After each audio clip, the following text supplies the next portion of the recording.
an interesting question why I chose to work on children who are out of school in my career. My basic training is in child development, and I grew up in India, and in fact got my basic education there. And when you grow up in India, you do come across actually huge numbers of children who face very severe disadvantages. And my training in child development really alerted me to the very critical role that education plays in a child's life. And at the same time, I could see the situation they come from, and I could also very clearly appreciate the reasons why sometimes children may not be able to access education. I think over a period of time, it was very clear to me that it's not a demand side constraint.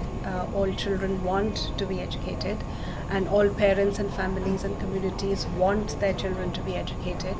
It's the barriers in the system and barriers in the approaches that we use to advance that basic right that actually keep them out. So for me, it was actually only natural that I wanted to work towards that. And it's actually not something that I sort of said, yes, I will work for children out of school, but it just came as, when I looked at the diversity of situations children were in, and I could also appreciate the need to really respond to the child's need and the specific situation the child in. And it actually crafted out a very interesting space for me to be professionally engaged.